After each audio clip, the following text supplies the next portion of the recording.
এই মাছটার নাম কেউ বলতে পারবেন? আমার খুব খেতে ভালো লাগে এই মাছটা। শীতকালের সময় খুব ওঠে, ভাজা খাই, মাছের ঝাল খাই, টক খাই, তেঁতুল টক। এই মাছটার নাম হলো রুলি মাছ, নোনা মাছ। কেমন কাটতে হয় আপনাদের আমি তা দেখাবো। এই দেখতে পাচ্ছেন গোটা গোটা খুব একটা বড় নয়, ছোট। এই মাছের মাথাটাকে কেটে দিতে হবে। দেখতে পাচ্ছেন হাত দিয়েও হয়ে যায়, বটিও লাগাতে পারেন।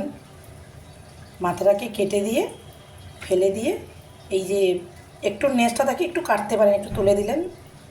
দেখুন এইভাবে কাটবেন আপনারা, এইভাবে আপনারা কাটবেন। কেউ যদি না খান দেখুন, ট্রাই করে দেখতে পারেন। ভাজা খাবেন, ভাজা খেতে খুব ভালো লাগে। আমি এই কতগুলো মাছ বাছবো, বাছার পরে নুন দেব, হলুদ না দিলেও হয়, যেহেতু কালারিং মাছ তো হলুদ তবুও একটু অল্প দিই আমি।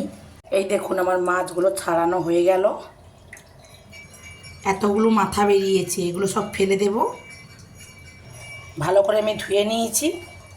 নোনা মাছে কিন্তু নুন কম দেবেন, নুন কম লাগে।